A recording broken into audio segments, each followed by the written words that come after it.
Hello friend, कैसे हैं आप लोग। आई होप कि आप लोग अच्छे से होंगे। तो फ्रेंड, हमारे एक व्यूअर है राजीव जी ने, तो उन्होंने कमेंट करके पूछा था कि यानी सर कुछ इंटरव्यू के बारे में कि इंटरव्यू में क्या क्या पूछते हैं, थोड़ा उसके ऊपर एक वीडियो बनाइए।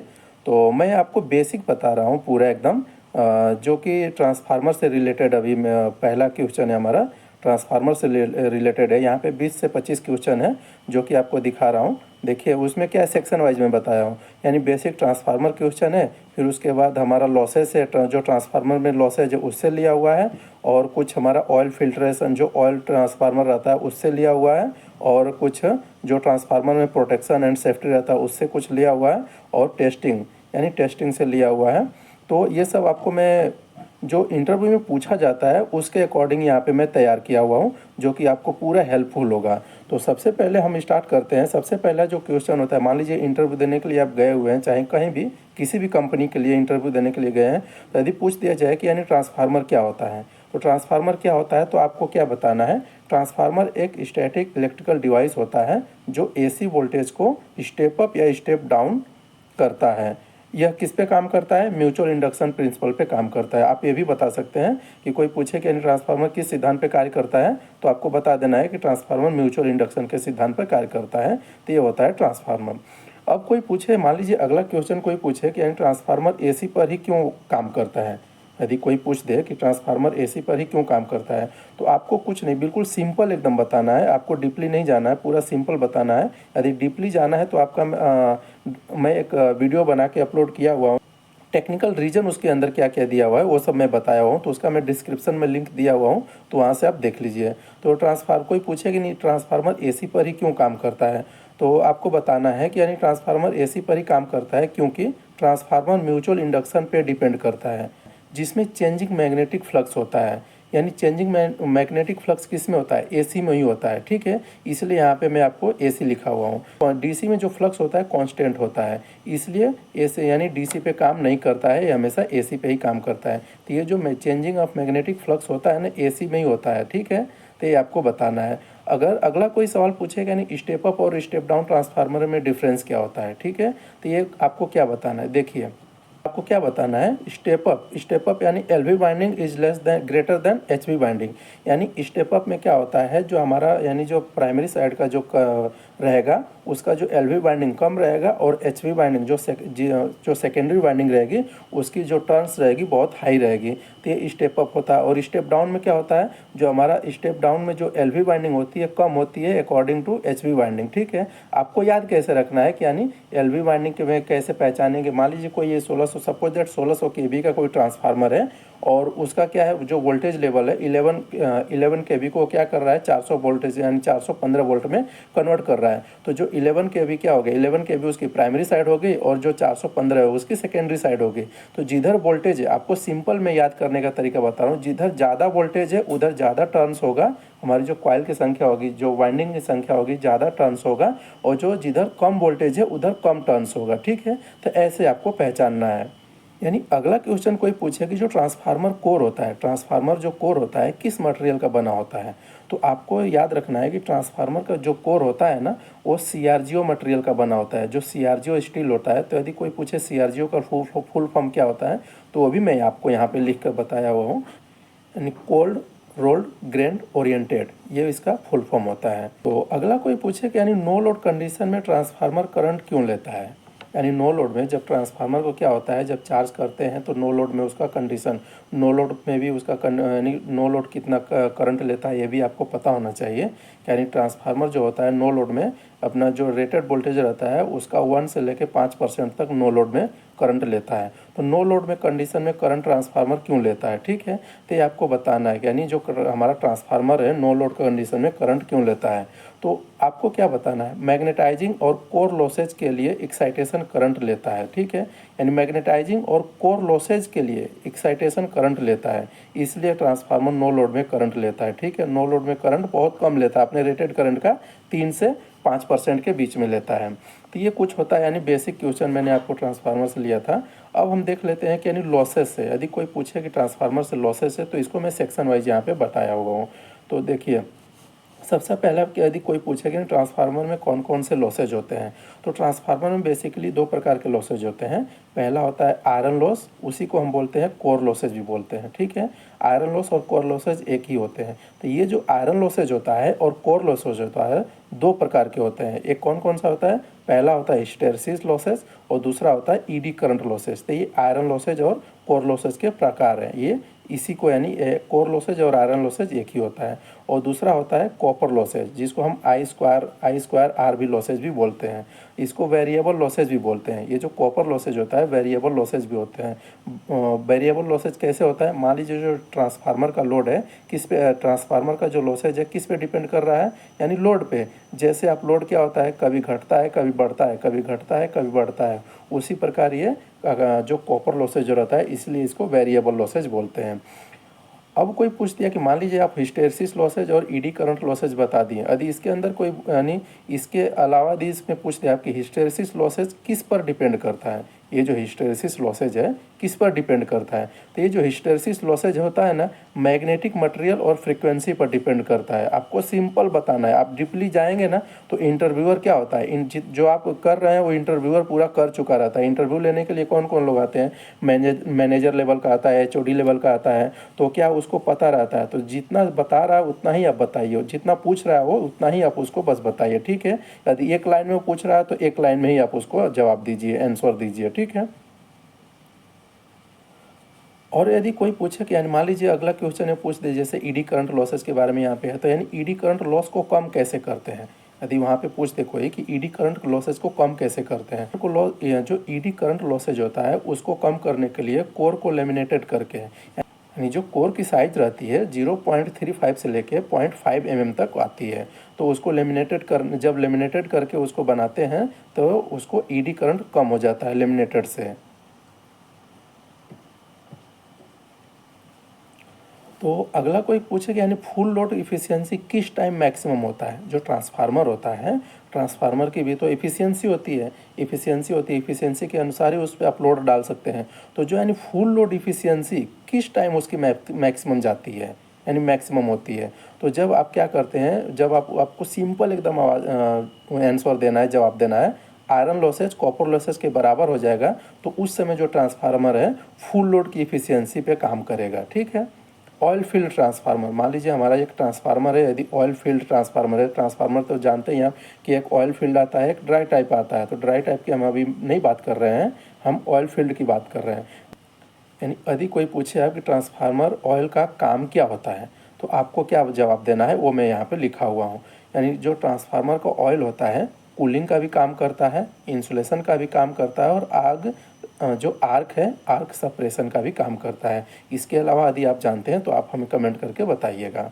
अगला कोई यदि पूछे कि मान लीजिए ऑयल ट्रांसफार्मर में कौन से ऑयल यूज होता है, ये बहुत इंपॉर्टेंट क्वेश्चन है जो कि आपको पता होना चाहिए। तो ऑयल ट्रांसफार्मर में जो ऑयल यूज होता है उसका नाम होता है मिनरल इंसुलेटिंग ऑयल, कहीं कहीं उसको नेफ्था ऑयल या नेफ्थेनिक ऑयल भी उसको बोला जाता है। तो ये आपको ध्यान रखना है, यदि आपको इंटरव्यू देने जा रहे हैं तो ये पूरा ध्यान रखना है। तो यदि कोई पूछ दिया कि यानी ऑयल वीडीवी की वैल्यू कितनी होनी चाहिए, ठीक है, तो आपको सिंपल बताना है। जो वीडीवी का फुल फॉर्म भी आपको पता होना चाहिए, यानी ब्रेक डाउन वोल्टेज, ठीक है। वीडीवी की मिनिमम वैल्यू होती है यानी 30 kV पर एम ठीक है। ये अपना 30 kV पर एम यानी जो ट्रांसफार्मर में उसकी मिनिमम वैल्यू होती है। स्टैंडर्ड कितना होता है, यानी 50 से यदि 60 kV के बीच में आता है तो आपका जो वीडीवी वैल्यू है वो जो ट्रांसफार्मर का ऑयल है बहुत अच्छा माना जाता है, ठीक है। तो आपको बताना है, यानी एक क्वेश्चन है कि यानी जब ट्रांसफार्मर का वीडीवी वैल्यू करते हैं, वीडीवी टेस्ट करते हैं, तो जो दोनों इलेक्ट्रोड के बीच का गैप कितना होता है आप कमेंट करके बताइएगा। दोनों इलेक्ट्रोड के बीच का गैप कितना होता है जिसके अंदर स्पार्क होता है, जिसको ये 30 kV पर एम के अनुसार ये पता किया गया है, तो उसका गैप कितना होता है आप कमेंट करके बताइएगा। अगला कोई बात कर ले कि यानी जो सिलिका जेल का काम क्या होता है। सिलिका जेल ट्रांसफार्मर में आप देखे हैं कि सिलिका जेल का बहुत आप सुने होंगे, बहुत देखे हैं कि सिलिका जेल रहता है, तो उसका काम क्या होता है, मेन काम क्या होता है? तो जो सिलिका जेल का मेन काम होता है ना, ऑयल टैंक में ह्यूमिडिटी और मॉइस्चर को एब्जॉर्ब करता है। ब्रीदर का काम क्या होता है, ठीक है। तो ब्रीदर का काम क्या होता है, आपसे कोई पूछे तो आपको क्या कहना है? तो ट्रांसफार्मर ब्रीथिंग के टाइम मॉइस्चर फिल्टर करता है। ये ब्रीथर जो होता है,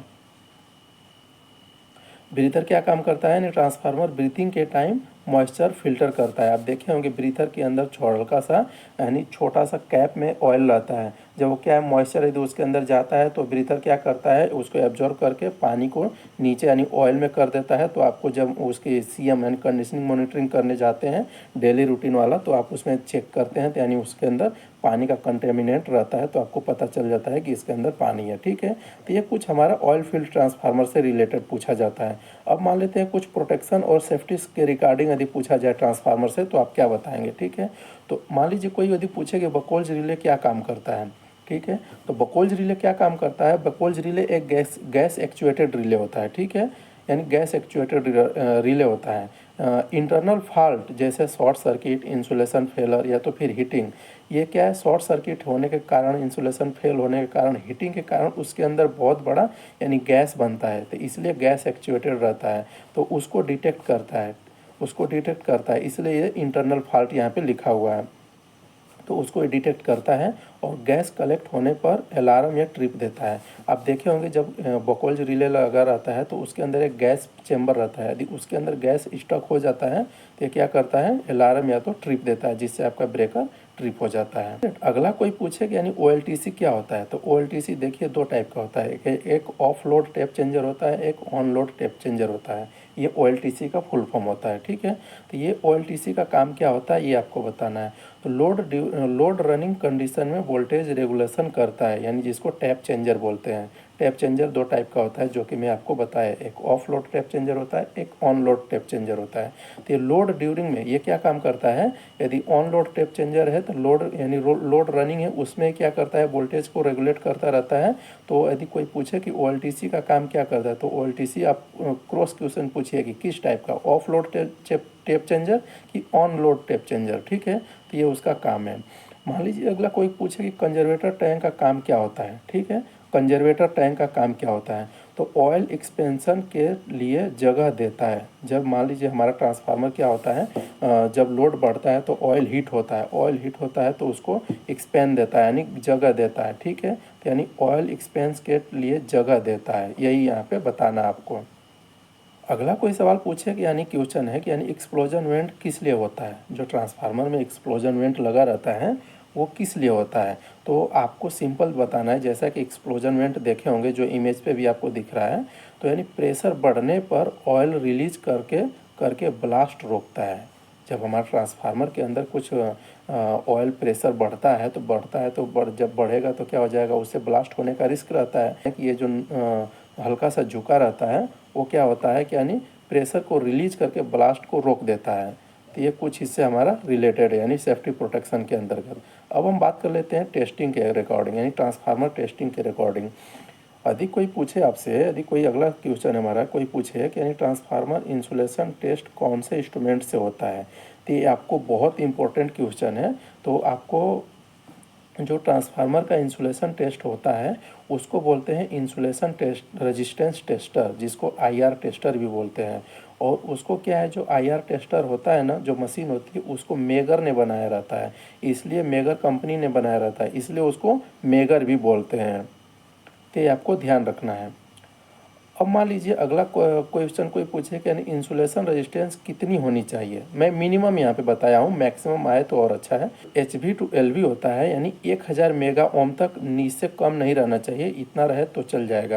यानी इससे ऊपर आए जैसे गीगा ओम में आए, टेरा ओम में आए तो और अच्छा है। ठीक है, तो HV to LV मिनिमम यहाँ पे बताया हूँ, मैक्सिमम गीगा ओम में ही आता है या टेरा ओम में आता है, यहाँ पे मैं मिनिमम बताया हूँ। और HV टू अर्थ यानी ये भी सेम ही रहता है, यानी 1000 मेगा ओम से कम नहीं रहना चाहिए, तो ये आपको बताना है। यानी टर्न रेशियो टेस्ट से आप क्या चेक करते हैं, मान लीजिए आप जब टेस्टिंग जब कर रहे हैं ट्रांसफार्मर का, तो उसमें आप यदि कोई पूछे कि टर्न रेशियो टेस्ट से आप क्या चेक करते हैं ट्रांसफार्मर का, तो जो बाइंडिंग रहती है ना हमारी, बाइंडिंग रेशियो सही है या नहीं है, तो नहीं है, उससे पता चलता है। ये किससे, टर्न रेशियो टेस्ट से पता चलता है। तो अगला कोई क्वेश्चन पूछे कि यानी वेक्टर ग्रुप क्यों इम्पोर्टेंट है, ट्रांसफार्मर में जो वेक्टर ग्रुप होता है क्यों इतना इम्पोर्टेंट दिया जाता है ट्रांसफार्मर को। तो ठीक है, तो इसके बारे में आपको पता होना चाहिए। यानी system parallel operation and phase displacement के लिए, मान लीजिए दो ट्रांसफार्मर को यदि पैरेलल चलाना है तो उसमें एक वेक्टर ग्रुप रहता है, जैसा कि आप इमेज पे भी देख रहे हैं। तो वेक्टर ग्रुप को बहुत इंपॉर्टेंस दिया जाता है, तो इसलिए वेक्टर ग्रुप के बारे में आपको जानकारी होनी चाहिए। यदि आप मान लीजिए किसी इंडस्ट्री में जॉब कर रहे हैं या तो फिर अभी स्टडी कर रहे हैं, तो यदि कोई पूछे कि यानी डिस्ट्रीब्यूशन और पावर ट्रांसफार्मर में डिफरेंस क्या होता है, तो आपको सिंपल बताना है। जो डिस्ट्रीब्यूशन ट्रांसफार्मर होता है 11 केवी का और 33 केवी का, जो यानी 11 केवी को भी डायरेक्ट 400 वोल्ट में कन्वर्ट कर दिया जाता है और 33 केवी को भी 400 वोल्ट में कन्वर्ट कर दिया जाता है। तो ये डिस्ट्रीब्यूशन ट्रांसफार्मर होते हैं।